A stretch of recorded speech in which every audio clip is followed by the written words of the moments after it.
네, 우병우 전 수석은 고강도 조사를 받고 오늘 새벽에 귀가했습니다. 자, 이번엔 구속될까요? 또 이재용 부회장 지금 뇌물죄 혐의로 오늘 법정에 서는데 신동빈 회장은 그렇다면 어떻게 될까요? 지금부터 백성문 변호사 그리고 추은호 YTN 해설위원과 좀 더 자세히 살펴보도록 하겠습니다. 안녕하십니까? 네, 안녕하세요. 네, 안녕하세요. 신동빈 회장 얘기부터 네. 하죠. 그러니까 지금 핵심은 그 K와 미르스포츠에 줬다는 45억 원의 성격, 이 돈이 무슨 돈이냐? 네. 그게 쟁점인 거죠. 그러니까 사실 삼성전자 이재용 부회장이 이제 뇌물 혐의로 이제 구속이 돼서 오늘 지금 재판을 받고 있는 상황이지 않습니까? 그 외에 수많은 기업들이 이 재단에 출연을 했는데 뇌물과 관련해서 무언가 의심스러운 정황이 있다라고 판단됐던 그룹이 SK하고 롯데, 뭐 CJ 정도가 됐던 것 같습니다. 근데 SK 최태원 회장을 한번 조사를 받았죠. 근데 신동빈 회장 같은 경우에는 지금 문제가 되는 게 45억도 45억이지만 예. 그 이후에 추가로 70억을 더 출연을 한번 했었습니다. 예, 물론 나중에 압수수색 전날 또 공교롭게 또 돌려받았죠. 이쪽 그 롯데에서. 예. 근데 이제 그 과정에서 면세점 그 나중에 추후에 다시 입점하는 거 관련해서 혜택을 받은 게 아니냐라는 의혹이 제기가 됐었거든요. 그러니까 그 부분이 대가 관계가 인정되는가 여부를 판단하려고 하는 게 지금 검찰의 생각인 거고요. 근데 이제 오늘 신분은 피의자가 아니라 참고인 신분입니다. 예. 근데 물론 참고인 신분에서 언제든지 피의자로 전환될 가능성도 있는데 과연 이제 삼성처럼 그 소위 검찰이나 특검에서 바라봤을 때 대가 관계가 명확한 부분이 있으면 모르겠지만 그게 아니면 피의자로 전환될 수 있을 것인지에 대해서는 좀 회의적으로 바라보는 시각도 많은 게 사실입니다. 그러니까 뭐 쉽게 생각하면 아니 이재용 부회장은 뇌물이면 그러면 신동빈 뭐 회장이 준 거는 같은 돈 아니야?라고 생각할 수도 있는 네. 거고 그렇지 않다. 그때 당시 놓였던 그 그룹의 상황에 따라 네, 그렇죠. 달라질 수 있다. 뭐 이런 얘기입니까? 그러니까 지금 특검도 그렇고 검찰도 그렇고 지금 두 번째 말씀하신 그 방향으로 좀 바라보고 있습니다. 아하. 그러니까 이번에 미르재단과 K스포츠재단에 출연한 모든 기업들이 그럼 다 동일의 성격이 동일해서 뇌물죄가 된다면 그러면 이제 모든 이제 기업들 총수들이 전부 다 이제 문제가 됐을 텐데 일단은 첫 번째로 원론적인 관점은 직권남용과 강요입니다. 그러니까 박 전 대통령과 또 그 과정에서 무언가 압박을 가해서 어쩔 수 없이 돈을 냈다. 뭐 예를 들어서 신동빈 회장 같은 경우도 청년희망 펀드에서 내가 미국이나 일본에 살았으면 내지 않았을 것이다 이런 얘기도 했었잖아요. 그러니까 일반 원론적인 건 강요와 직권남용인데 다만 이제 무언가 민원을 들어주는 대가로 돈을 제공한 사실들이 있다고 판단되는 경우, 그러니까 예를 들어서 삼성전자 이재용 부회장 같은 경우 경영권 승계와 관련된 일반 여러 가지 관련된 혜택을 바라고 준 것이다라는 게 일단 특검과 검찰의 관점이고요. 예. 이제 나머지 신동빈 회장이나 뭐 최태원 회장 같은 경우 최태원 회장은 사면과 면세점 입점, 그다음에 신동빈 회장은 면세점 입점이라는 뭔가 기업에 득이 되는 상황이 있었기 때문에 그게 대가 관계가 있었던 게 아니냐는 시각으로 바라보는 거고요. 그래서 돈의 성격은 다를 수 있다라고 보는 게 특검과 검찰의 생각입니다. 예. 자, 그런가 하면은 이재용 부회장 오늘 이제 재판에 서게 되는데 그 무엇보다도 그 이재용 부회장 같은 경우는 그 당시에 그 뇌물죄로 볼 수 있는 충분한 정황이 있다. 네. 지금 뭐 그런 네. 판단을 하는 것 같고요. 그래서 그 박영수 특검이 직접 오늘 등판을 한다 이런 얘기가 있어요. 이 재판이 얼마나 중요한지를 단적으로 보여주는 겁니다. 그러니까 박영수 특검이 직접 나온다는 건 이 재판이 어떻게 보면 특검의 모든 것이다라고 판단을 하는 거죠. 사활을 걸어야 되는 거라고 생각을 하는 것 같고요. 또 이재용 부회장의 변호인단이 워낙 또 화려한 상황이기 때문에 최소한 화력에서 밀리면 안 된다는 판단도 분명히 하고 있는 것 같습니다. 네. 그리고 이재용 부회장 측은 일관되게 지금 얘기하고 있는 건 대통령의 강요였다라는 거거든요. 그러니까 강요였는지 강요로 그친 건지 아니면 무언가 대가관계로 돈이 갔는지에 대해서 변호인단과 특검이 아예 생각이 다른 상황이기 때문에 그에 대해서 박영수 특검이 직접 나왔다는 건 그만큼 이번 사건에 대한 입증에 총력을 기울이겠다라는 그런 메시지라고 봐도 무방할 것 같습니다. 예, 알겠습니다. 자, 그런가 하면 어제 검찰에 출석해서 오늘 새벽 귀가했죠. 우병우 전 청와대 민정수석 16시간 40분 동안 고강도 조사를 받았습니다. 자, 그런데 눈에 띄는 게요. 우 전 수석의 태도가 좀 달라졌습니다. 그때는 뭐 전에는 취재 기자를 막 이렇게 노려보기도 하고 그랬었는데 이번에는 어떤 말을 했을까요? 좀 달라졌다고 합니다. 직접 보시겠습니다. 조사받고 나온 심경 한마디만 해주시죠. 충실히 조사받고 설명드렸습니다. 자, 고생 많으십니다. 바로 질문드리죠. 그러니까 일반적인 얘기입니다. 보통 이제 피의자들이 아니다, 뭐 기자도 뭐 눈에 안 들어오고 뭐 내가 뭐 잘못했는데라고 할 때와 저렇게 뭔가 이렇게 기가 이렇게 죽었을 때는 일반적인 피의자들은 아 이게 좀 내가 지금 이게 여기서 이럴 때가 아니구나라는 걸 느껴서 그런 거 아닌가요? 사실 우병우 수석은 우리나라에 손꼽히는 법률 전문가 중에 하나죠. 근데 첫 번째 과거 기억하실지 모르겠는데 우병우 수석이 팔짱을 껴서 황제 조사 논란이 있었던 검찰 조사 때는 사실 조사할 내용이 없었어요. 증거도 없었고 증거를 수집도 안 했다라는 비판까지 받았죠. 예. 그리고 특검에서도 우병우 수석에 대한 수사가 뒤로 많이 미뤄졌던 게 사실 민정수석의 업무 범위가 어디까지가 좀 명확하지 않은 상황이었고 거기다가 특검은 조사할 수 있는 수사 대상이 한정이 돼 있습니다. 그러다 보니까 그 당시에 영장 청구할 때도 법조 전문가들의 평가가 기각될 가능성이 많을 것 같다는 얘기들이 나왔었거든요. 그런데 이번엔 좀 다릅니다.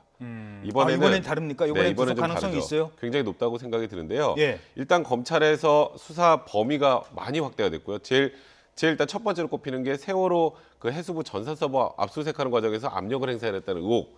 그 부분은 특검의 수사 범위가 아니었거든요. 근데 그 부분이 이번에 하나 추가가 됐고 관련 당시에 수사했던 검사까지 다 진술 조사를 받았습니다. 그리고 가족회사 정관과 관련된 여러 가지 문제들, 그 개인 비리도 역시 특검의 수사 범위는 아니었거든요.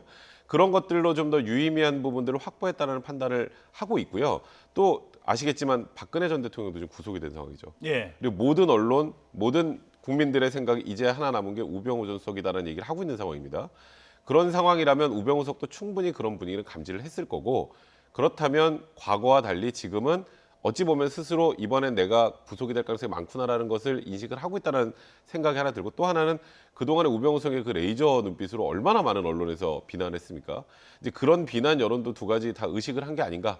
저는 근데 어제 전체적으로 좀 우병우 수석이 힘이 빠져 보인다는 느낌이 들었던 건 제가 말씀드렸던 것처럼 저번과는 다르다. 그렇게 판단한 게 아닌가 생각됩니다. 예. 자, 그런가 하면 분위기가 또 다른 곳이 있습니다. 박근혜 전 대통령 옥중조사 뭐 두 번째 받고 있는데요.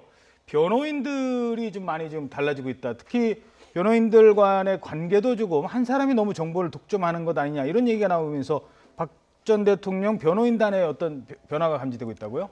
지금 박근혜 전 대통령 변호인단이 모두 9명입니다. 예. 9명인데 그중에 서울구치소에서 검찰 방문조사할 때 항상 유영하 변호사가 있지 않습니까? 예. 그리고 어떻게 보면은 이제 그 유영하 변호사가 물론 사건 초기부터 계속적으로 쭉 이 문제를 다뤄왔기 때문에 유영하 변호사만큼 이 사건을 잘 꿰뚫고 있는 사람은 없다. 그리고 박근혜 전 대통령이 좀 낯을 가리는 성격 때문에 아주 생소한 사람들을 쉽게 만나지 못하는 그런 성격도 있고 그래서 유영하 변호사한테 많은 것을 의존하는 것 같습니다. 이러다 보니까 다른 변호사들이 유영하 변호사의 벽을 넘지 못하고 하니까 이게 대응 전략에도 문제가 있다. 그리고 정보가 독점되고 있다라고 해서 일부에서는 사임하겠다 이런 네. 논의도 있다 그러고요. 아마 오늘 내일 정도면은 뭐 거기서 그만두실 정리가 변호사들이 되겠군요. 있을지도 모르겠고요. 예. 제가 보기에는 이렇습니다. 지금은 검찰 조사 단계 때문에 어차피 검찰 출신인 유영하 변호사가 중심이 돼서 할 수밖에 없는 그런 구조는 갖춰져 있는데 예. 만약에 기소된 이후에 재판을 받는 과정에서는 법관 출신, 예. 법원 출신 변호사들 위주로 변호인들이 재편될 가능성이 높지 않겠느냐라고 생각을 해볼 수 있습니다. 그런데요, 이제 문제는 조사를 어떻게 받았느냐에 따라서 재판에서 변호사가 변경이 돼도 대응을 할 텐데 그 두 개가 좀 일관되게 가야 되거든요. 예. 근데 검찰 조사 받을 때 A라는 전략을 썼다가 재판 받을 때 B라는 전략을 쓰면 거짓말하는 걸로 보이잖아요. 아. 그러니까 오히려 그 부분은 마이너스 요인이 될 텐데 이제 제가 저번에 한번 지적했던 게 뭐냐면 접견을 유영하 변호사 혼자 가죠. 예. 저는 뭐 유영하 변호사에 의지하는 건 뭐 그럴 수 있다고 생각을 합니다. 박근혜 전 대통령 입장에서는 그동안에 본인에게 굉장히 이제 뭐 잘해 왔었고 과거에서부터 지금까지 이제 유명한 뭐 친박 뭐 그쪽 계통이라고 봐도 무방한 분이지 않습니까? 근데 이제 접견은 사실 여러 변호사들이 들어가서 전략을 짜야 되는데 유영하 변호사 혼자 들어가서 접견하는 건 분명히 문제가 있는 거예요.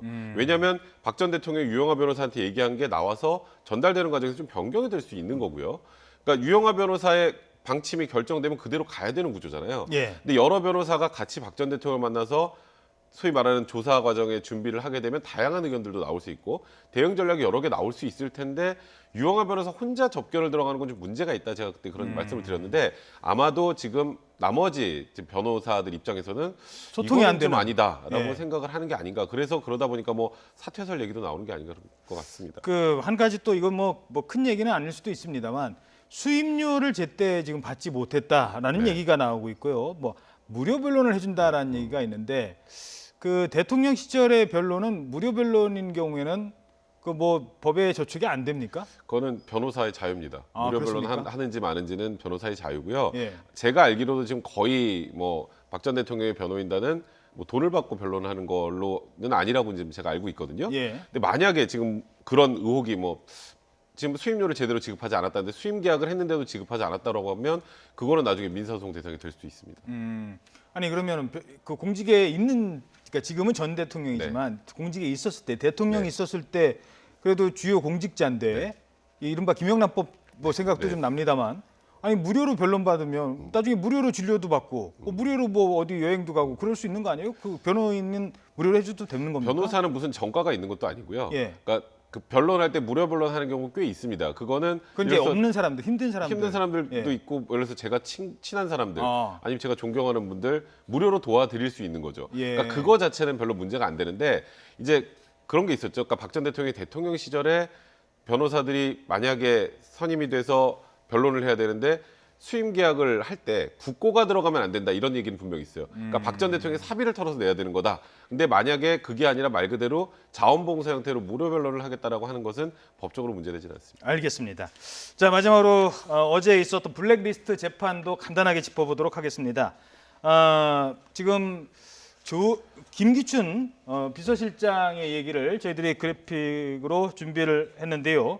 이게 추측에 따른 여론 재판을 하고 있는 거다. 정치적 표적 수사의 희생양이 되고 있다. 아니 뭐 비서실장이 다 알아서 한다는 게 말이 됩니까? 라고 얘기를 하고 있어요. 전략이 좀 바뀐 겁니까? 저는 김기춘 실장이 제일 법조인답게 지금 대응을 하고 있다고 생각을 해요. 그러니까 블랙리스트 관련해서는 사실 이거는 헌법 위반이고 모든 국민들에게 비난받을 행동인 거 맞습니다. 근데 다만 법적으로 직권남용이 되느냐는 조금 또 별개의 문제거든요.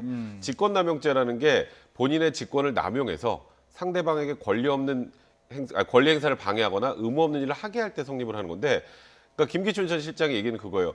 내가 예술 활동 못 하겠냐. 우리가 지원- 정부가 지원금 안 준다고 예술 거는 못하냐? 지원하고 말고는 재량행위고 그리고 그 당시에 이 전 정권에서 진보적으로 좀 편향돼 있었던 예술 문화 분야를 가운데로 갖고 오려다 하는 박 전 대통령 이 정부의 문화 정책이었는데 이것을 마치 뭐 굉장히 나쁜 것인 양 포장해서 정치적으로 희생양을 삼았다라는 게 이제 김기춘 실장의 변론 근거인데요. 사실 법조인들도 블랙리스트 자체가 잘못됐다는 것에 대해서는 의문의 여지가 없지만 형사처벌의 대상이 되느냐에 대해서는 의문을 갖고 있는 법조인들도 꽤 많습니다. 그러니까 그 부분으로 이제 변론 전략을 세운 것 같고 조윤선 전 장관 같은 경우에는 김기춘 비서실장이 있고 정무석실 산하에 뭐 정관주 그 문체부 차관 등 뭐 신동철 비서관이나 이런 사람들이 이렇게 소통이 되는데 중간에 자기가 껴있으니까 마치 자기도 여기에 관여한 것처럼 오해가 생긴 건데 그게 아니다라는 주장을 나는 하고 사실 있지만 빠져 있었다. 네, 그렇지만 이제 문제는 조윤선 전 장관에게 불리한 진술들이 지금 너무 많이 나오고 있는 상태이기 때문에 예. 조윤선 장관보다는 지금 김기춘 실장이 오히려 법조인답게 대응하고 있는 게 아닌가 그런 생각이 듭니다. 알겠습니다.